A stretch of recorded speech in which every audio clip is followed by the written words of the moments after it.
Hello बच्चों, तो ये हमारा लेक्चर नंबर 13 है और हमारी तीनों एक्टिविटी हो चुकी है। अब हम बड़े क्वेश्चंस करेंगे जिनकी चांसेस सबसे ज़्यादा है एग्जाम के अंदर आने की।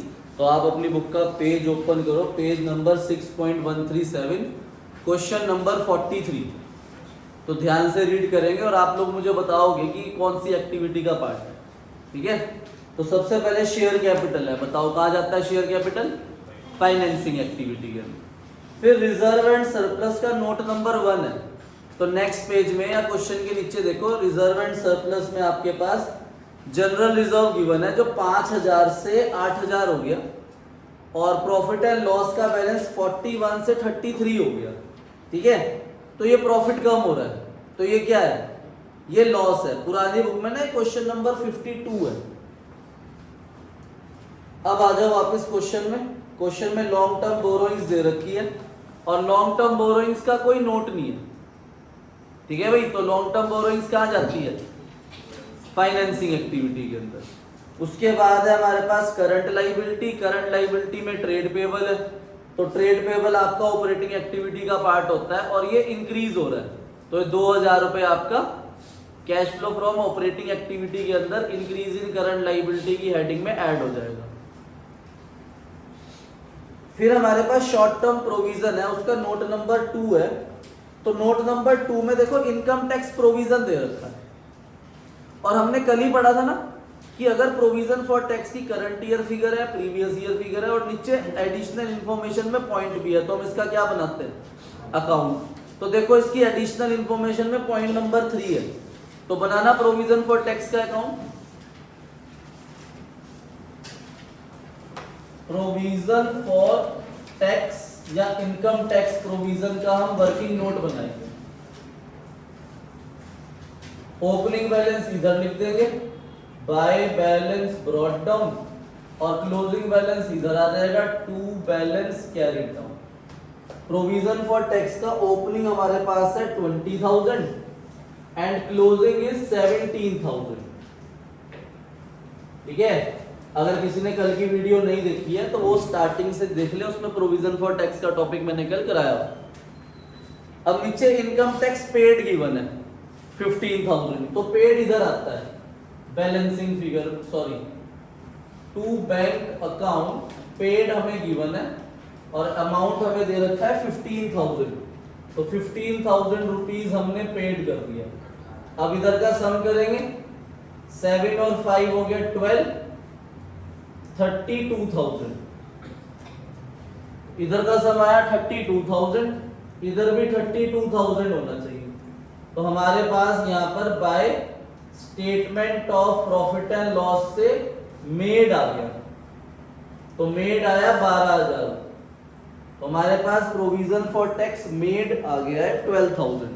तो मैंने कल आपको बताया था कि जो मेड है ये ऑपरेटिंग एक्टिविटी में sorry net profit before tax में ऐड होता है, नेट प्रॉफिट बिफोर टैक्स में ऐड हो जाएगा। एंड जो हमारे पास पेड है ये ऑपरेटिंग एक्टिविटी के लास्ट में माइनस होगा। ठीक है, ऑपरेटिंग एक्टिविटी के लास्ट में माइनस हो जाएगा। अब आ जाओ वापस क्वेश्चन के अंदर। क्वेश्चन में हमारे पास अब नॉन करंट एसेट्स में प्रॉपर्टी प्लांट एंड इक्विपमेंट में मशीनरी दे रखी है। ओपनिंग मशीनरी 90,000 है और क्लोजिंग में 1 लाख हो गया, तो 10,000 से इंक्रीज हुई, तो इसे हम परचेज मान देंगे। पर अगर इसकी एडिशनल इंफॉर्मेशन में कोई पॉइंट हुआ तो हमें इसका अकाउंट बनाना पड़ेगा। तो अगले पेज में डेप्रिसिएशन दे रखा है मशीनरी पे 18,000, तो अब हमें मशीनरी का अकाउंट बनाना पड़ेगा। मशीनरी अकाउंट ओपनिंग आ जाएगा आपका यहाँ पर 2, बैलेंस ब्रॉट डाउन हमारे पास है 90,000 and bye balance carried down is 1 lakh.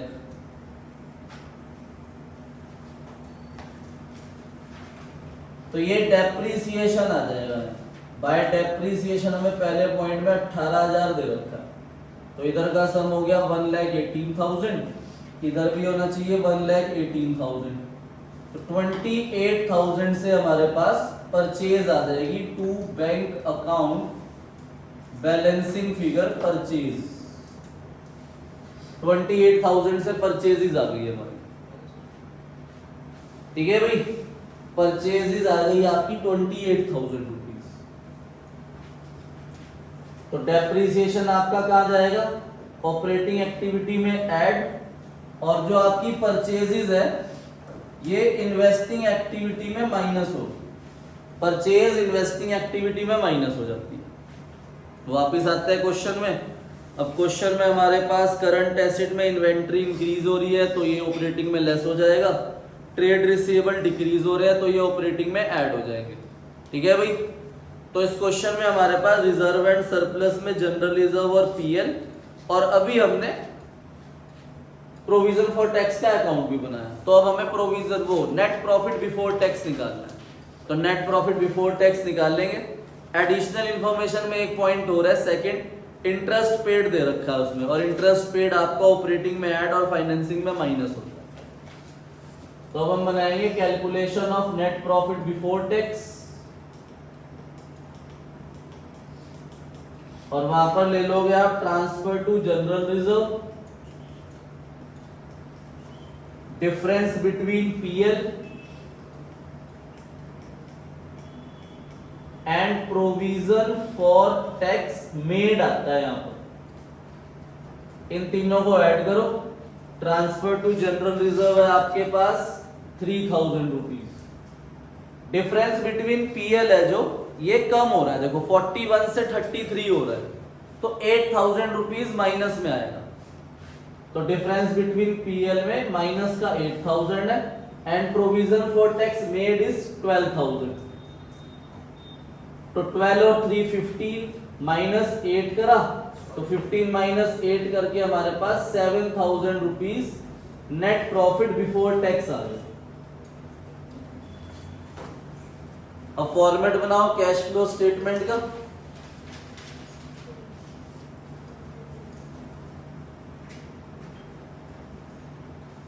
A point ऊपर लिखेंगे cash flow statement particular amount,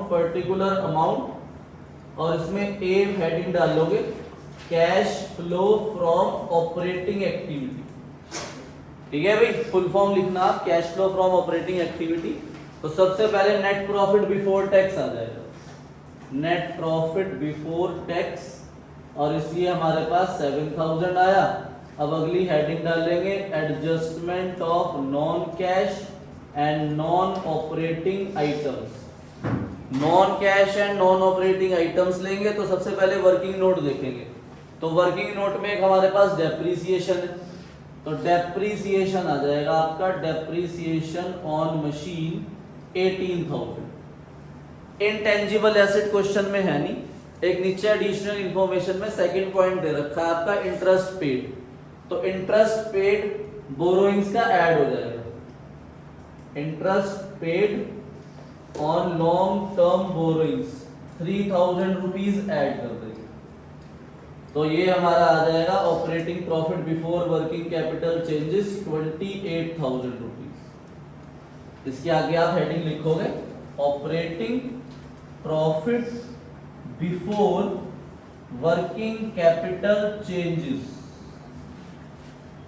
फिर आप इसमें ऐड करोगे decrease current asset and increase current liability, और लेस करोगे increase current asset and decrease current liability.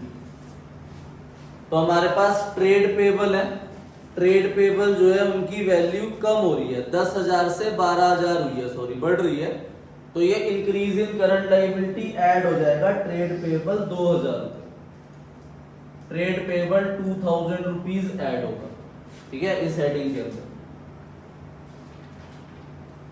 उसके बाद इन्वेंट्री हमारी इंक्रीज हो रही है तो वो माइनस हो जाएगी, 4,000 रुपए इन्वेंट्री माइनस हो जाएगी, 20,000 से 24,000 हुई है। ट्रेड रिसीवेबल डिक्रीज हो रहे हैं तो वो ऐड होंगे, 32 से 26 हुए, तो 6,000 रुपीज ट्रेड रिसीवेबल ऐड हो जाएंगे 6,000, ठीक है भाई। तो इनको ऐड लेस करेंगे, 6 और 2 8 माइनस 4 4, तो 32,000 रुपीज आया हमारे पास यहाँ पर। इसे हम बोलते हैं cash generated from operation. Cash generated from operation में से हम लेस कर देते हैं प्रोविजन फॉर टैक्स पेड। तो टैक्स पेड आएगा जो वर्किंग नोट से मिलेगा आपको 15,000, तो 15,000 माइनस कर देंगे तो 17,000 रुपए मेरे पास cash flow from operating activity का आंसर आ जाएगा। उसे मैं इधर लिख दूंगा, ठीक है। 32 माइनस 15 17,000 रुपीज प्लस का, तो इसे बाहर लिख देंगे 17,000 cash flow from operating activity. अब आप बी हेडिंग डालोगे cash flow from investing activity. अब इन्वेस्टिंग एक्टिविटी शुरू करने से पहले फिर हम वर्किंग नोट देखेंगे। तो इन्वेस्टिंग एक्टिविटी के लिए हमारे पास एक ही है बस, परचेज 28,000 रुपीज, और यही आंसर है देखो 28,000 रुपीज। तो परचेज ऑफ मशीन आ जाएगा 28,000 नेगेटिव, और यही 28,000 आपका आंसर। तो यहां लिख दें cash used in investing activity, minus को हम यूज्ड इन लिखते हैं, cash used in investing activity. अब आप सी हेडिंग डालोगे cash flow from financing activity. Full form में लिखना पूरा। Cash flow from financing activity के लिए हम कहाँ जाएंगे? हम जाएंगे सबसे पहले शेयर होल्डर फंड में। तो वहां शेयर होल्डर फंड में शेयर कैपिटल आपका 50 से 60 हुआ, तो 10,000 रुपीज आपका इशू ऑफ शेयर्स आ जाएगा, इशू ऑफ शेयर कैपिटल। फिर लॉन्ग टर्म बोरोइंग्स हमारी 5,000 से इंक्रीज हो रही थी, तो proceeds from long term borrowings, long term borrowing से 5,000 रुपीज हमें मिले। और एक इंटरेस्ट पेड है जो ऑपरेटिंग में ऐड हुआ था, फाइनेंसिंग में माइनस होगा। Interest paid on long term borrowings, तो 3,000 रुपीज आपका माइनस हो जाएगा, तो 12,000 रुपए आपका आंसर आएगा cash flow from financing activity. तो 12,000 रुपए आ गया हमारा cash flow from financing activity, cash flow from financing activity. अब आप इन तीनों को प्लस करोगे, 17 और 2 हो गया 19 और 10 हो गया 29, माइनस का 28 प्लस का 29 है, तो प्लस का 1,000 रुपीज है हमारे पास। तो देखो आपका कैश एंड कैश इक्विवेलेंट 1,000 से ही इंक्रीज हो रहा है, 4,000 से 5,000 हो गया, तो यहाँ प्लस का आया 1,000 रुपीज। तो इसे हम क्या लिखेंगे? Net increase in cash and cash equivalent during the year, और इसमें आप ऐड कर दोगे opening cash and cash equivalent. Opening cash and cash equivalent 4,000 है, तो closing cash and cash equivalent 5,000 rupees आपका आंसर आ जाएगा। ठीक है, नोट कर लो इसे। हाँ जी बच्चों, तो हम बड़ा अच्छा क्वेश्चन करने वाले हैं। इतना अच्छा मैं हूं, उससे भी ज्यादा अच्छा क्वेश्चन है ये आपका। क्वेश्चन नंबर 64 पे आओ आप अपनी बुक में, पेज नंबर 6.170। ठीक है, न्यू बुक है डीके गोयल हमारे पास, ये वाली। तो आओ बेटा, हमारे पास शेयर कैपिटल दे रखा है और शेयर कैपिटल 2 लाख का 2 लाख ही है।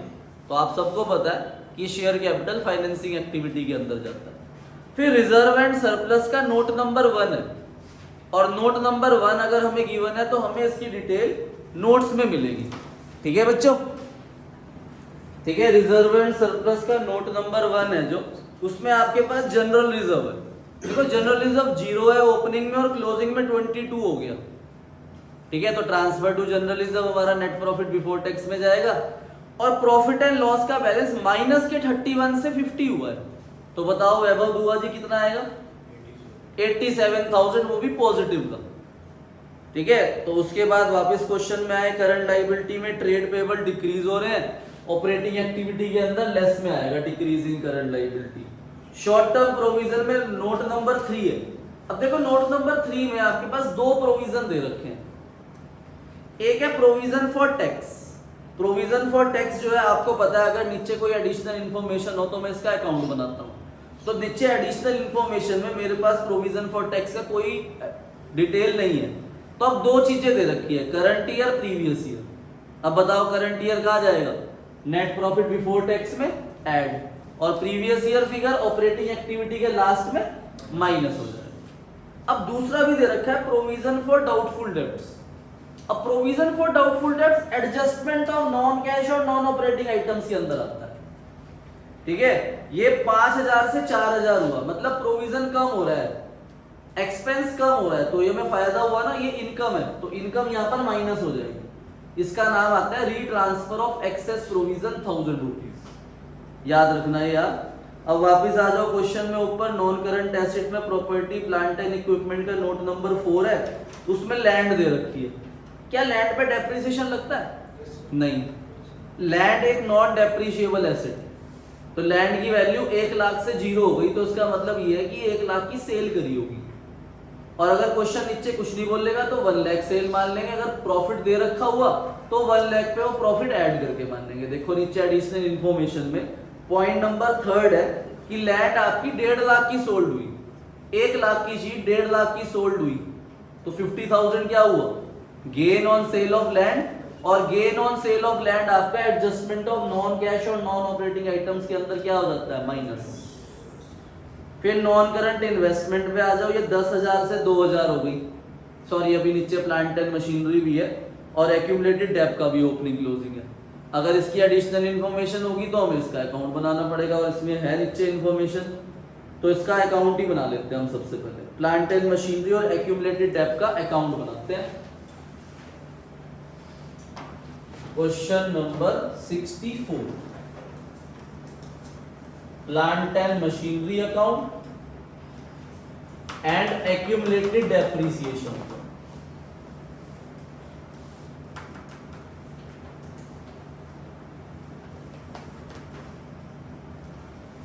प्लांट एंड मशीनरी का आपके पास ओपनिंग है 80,000, to balance brought down 80,000 rupees आ जाएगा, and closing balance is 1 lakh, तो by balance carried down 1 lakh rupees.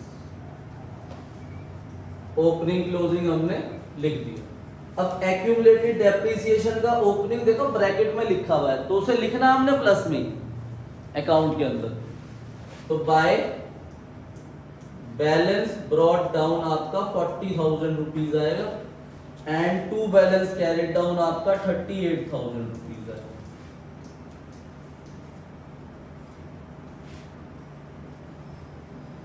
ठीक है, अब फर्स्ट पॉइंट ध्यान से पढ़ो।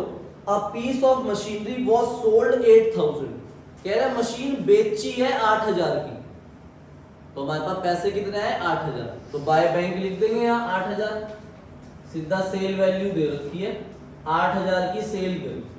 अब ये थी कितने की वो आगे लिखा होगा, इट्स ओरिजिनल कॉस्ट इज 20,000, खरीदी कितने में थी? 20,000 में, डेप्रिसिएशन उस पे लगा है 15,000 has been provided on it. On it मतलब इस 20,000 पे 15,000 डेप लग चुका है, तो आज वैल्यू कितनी है? 5 को कितने में बेचा? तो हमें प्रॉफिट होगा, तो यहां पर आपका गेन आ जाएगा, to statement of profit and loss gain, तो 3,000 का गेन होगा। ठीक है, और जो उस पर डेप्रिसिएशन चार्ज हुआ है वो दोनों जगह पे आएगा, बाय एक्यूमुलेटेड डेप अकाउंट 15,000 और टू मशीनरी अकाउंट 15,000।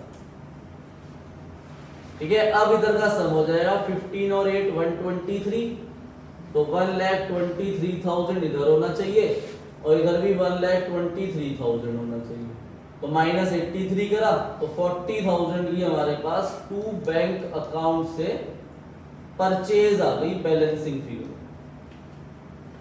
इधर का भी सम करेंगे 38 और 5 हो गया 43 और 10 53,000, इधर भी 53,000 आएगा, तो यहां पर आपका by depreciation charge during the year 13,000 rupees आ जाएगा। अब हम एरो बना लेते हैं, 13,000 रुपीज आपका ऑपरेटिंग एक्टिविटी में ऐड होता है। ये जो सेल हुई है ये इन्वेस्टिंग एक्टिविटी में ऐड होती है। ये जो परचेज हुई है ये इन्वेस्टिंग एक्टिविटी के अंदर माइनस हो जाती है। और ये जो गेन है ये गेन आपका ऑपरेटिंग एक्टिविटी में माइनस होता है। ठीक है भाई, तो होप आप लोगों को ये समझ आया होगा। तो अब क्वेश्चन में वापस आते हैं ऊपर। तो क्वेश्चन में हमारे पास नॉन करंट इन्वेस्टमेंट है जो 10,000 से 2,000 हो गई, तो 8,000 से कम हुई, तो हम 8,000 की सेल मान लेंगे क्योंकि इन्वेस्टमेंट पे भी डेप्रिसिएशन चार्ज नहीं होता। अगर इसका नीचे कोई इन्फॉर्मेशन है तो अकाउंट बनाएंगे। तो जो कि इन्फॉर्मेशन हमें दे रखा है सेकंड पॉइंट में कि नॉन करंट इन्वेस्टमेंट जो सोल्ड करी है 40% के लॉस पे करी है। आपने सीधा भी लिख सकते हो, देखो 10,000 से 2,000 की हुई, कितने की सेल हुई 8,000 की। 8,000 का 40% कितना होता है 3,200, तो 4,800 रुपीज की हमने सेल करी। परचेज वगैरह निकलेगी नहीं इसमें बैलेंसिंग फिगर में कुछ भी। ठीक है, तो हम डायरेक्टली भी लिख सकते हैं बिना अकाउंट बनाए इसका पॉइंट नंबर सेकंड में कि 8,000 को हमने 40% के लॉस पे बेचा, तो वो बिकी 4,800 की सेल हुई और आपको लॉस कितना हुआ 3,200। तो 4,800 की सेल हुई, ये सेल आपका इन्वेस्टिंग एक्टिविटी के अंदर ऐड हो जाएगा और ये जो लॉस है ये ऑपरेटिंग एक्टिविटी में ऐड हो जाएगा। फिर उसके बाद क्वेश्चन में आपके पास करंट एसेट में इन्वेंट्री दे रखी है जो इंक्रीज हो रही है, ऑपरेटिंग एक्टिविटी में जाएगा। ट्रेड रिसीवेबल भी इंक्रीज हो रहा है, ये भी ऑपरेटिंग एक्टिविटी के अंदर माइनस हो जाएगा। अब नीचे लास्ट पॉइंट में इंटरेस्ट पेड दे रखा है पब्लिक डिपॉजिट पे 6,000, तो उसे भी मैं लिख लेता हूं। पॉइंट नंबर थर्ड भी लिख लेते हैं।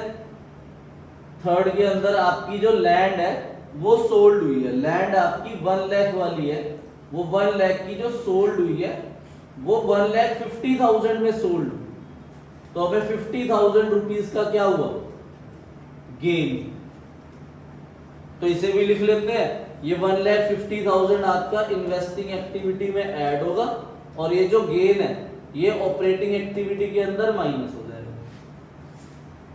उसके बाद इंटरेस्ट पेड है पॉइंट नंबर 4 पे, तो पॉइंट नंबर 4 इंटरेस्ट पेड दे रखा है हमको, अमाउंट है 6,000 रुपीज।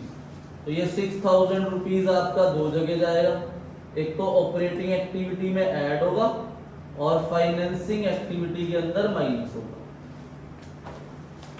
ठीक है, तो हमारे पास अब नेट प्रॉफिट बिफोर टैक्स निकालना है हमें, तो उसे कैलकुलेट करते हैं। कैलकुलेशन ऑफ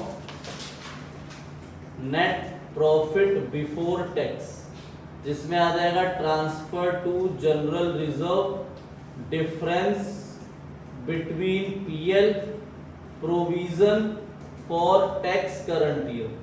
ये तीन चीजें आ रही है भाई, ये तीनों चीजें रखो आप अपने आप। ट्रांसफर टू जनरल रिजर्व है 22,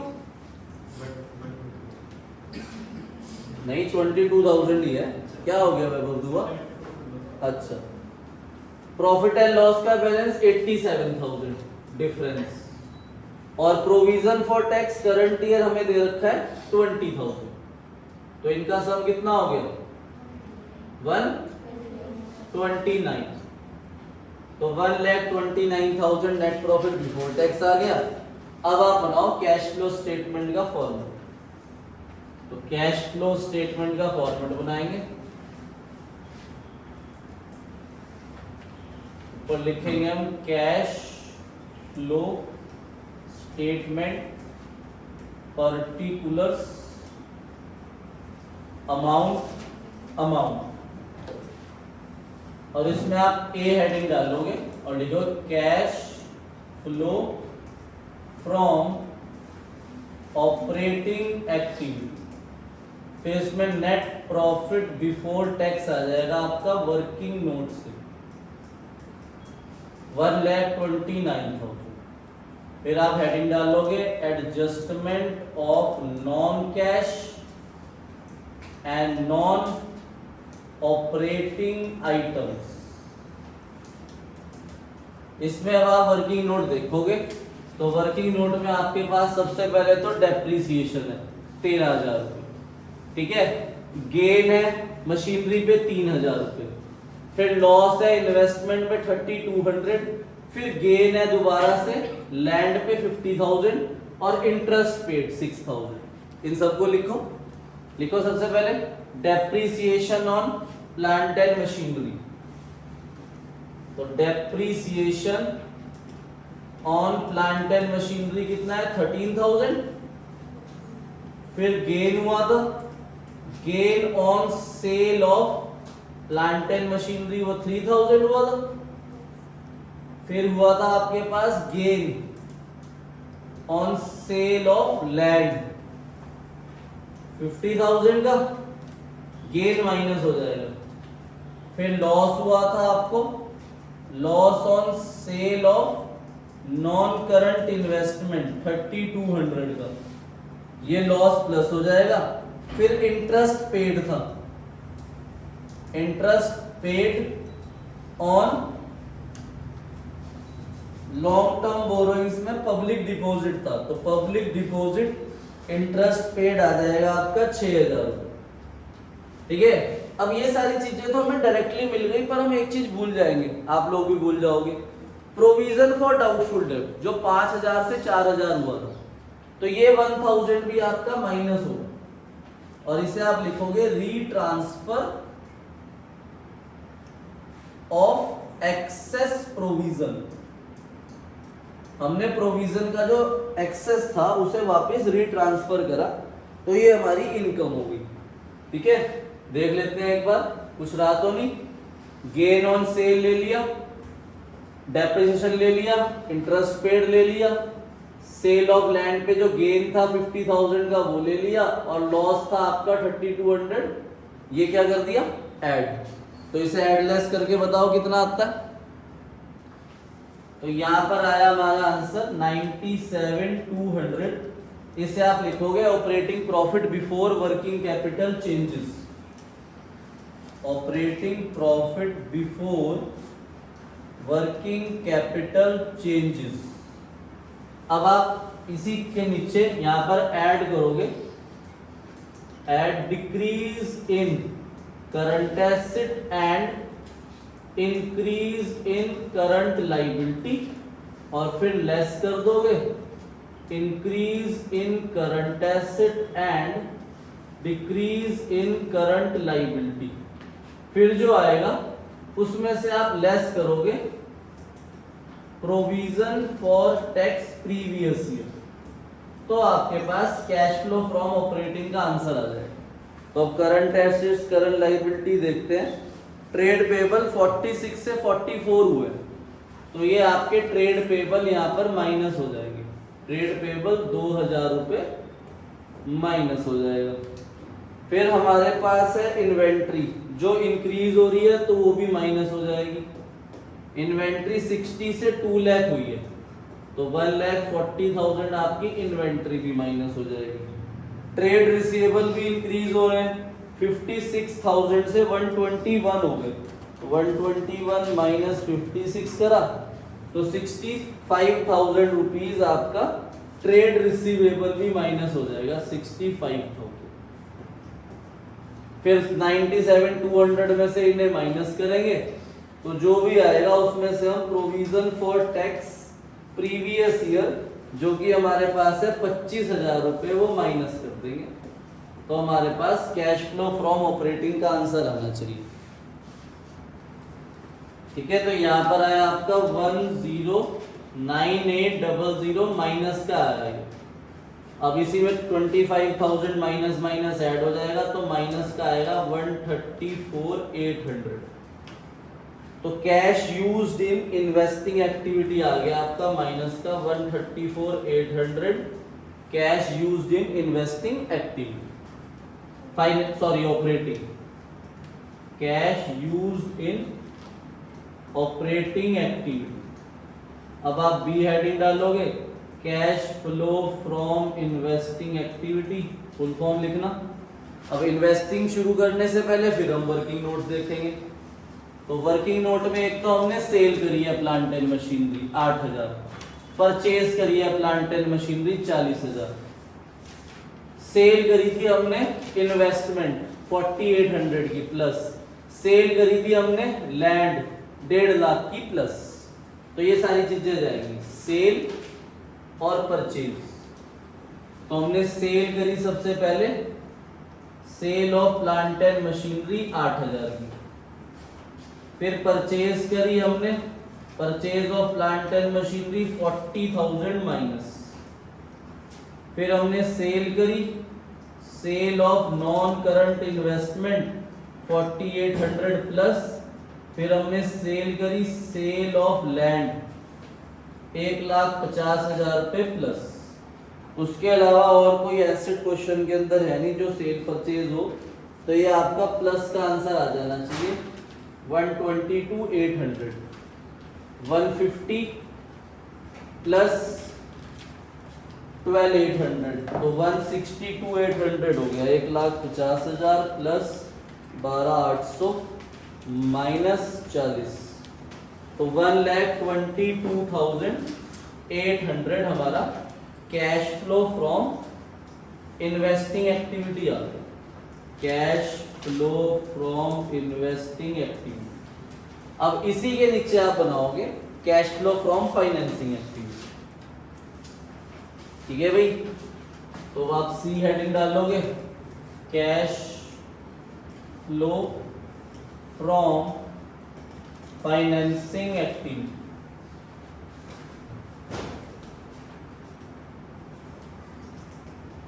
और फाइनेंसिंग एक्टिविटी के लिए फिर से पहले हम वर्किंग नोट देख लेते हैं। तो वर्किंग नोट में हमारे पास सिर्फ एक ही चीज थी, इंटरेस्ट पेड। ये इंटरेस्ट पेड फाइनेंसिंग एक्टिविटी के अंदर माइनस हो, तो सबसे पहले इसे ही लिख लेते हैं, interest paid on public deposit.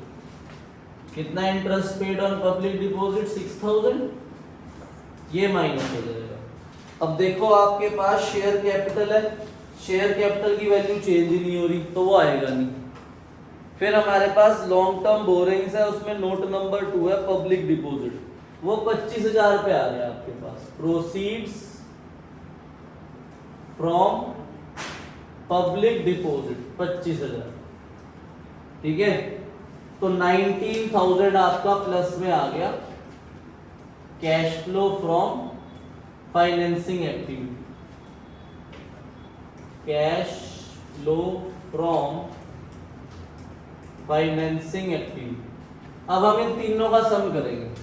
Operating का आपका आंसर आया था 134,800 माइनस का, ठीक है। ऑपरेटिंग का आंसर माइनस का था 134,800, ये 122,800 प्लस का है, तो 134,800 में से 122,800 करा तो 12,000 रुपये आया प्लस का, ठीक है भाई।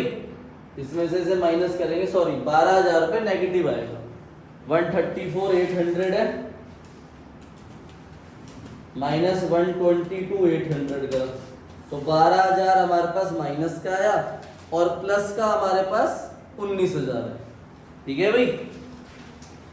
इसमें इसे प्लस का 19,000 करा तो हमारे पास 7,000 रुपीज आया प्लस का, और ये प्लस हो रहा है तो यहां लिखेंगे net increase in cash and cash equivalent during the year. अब इसमें आप ऐड कर दोगे opening cash and cash equivalent which is 23,000, then we get 30,000 rupees closing cash and cash equivalent. तो 30,000 rupees closing cash and cash equivalent हमारा answer आ गया, ठीक है। अब आप होमवर्क में कर लेना इसके जैसा क्वेश्चन नंबर 65 एंड 66, और इलस्ट्रेशन आपकी होमवर्क में है, illustration number 37 and illustration number 38 और इलस्ट्रेशन नंबर 40। तो आज हमने दो क्वेश्चन किए, कौन कौन से? Question number 64 and 43। तो ये दोनों अच्छे क्वेश्चन थे। ओके बच्चों, कल की आप लोगों की छुट्टी है, हैप्पी दिवाली। पटाखे जरा ध्यान से जलाना, ठीक है, अपने हाथ पे चोट मत खा लेना, क्योंकि इसी हाथ से आपको पढ़ाई भी करनी है अभी। ओके बच्चों, बाय बाय।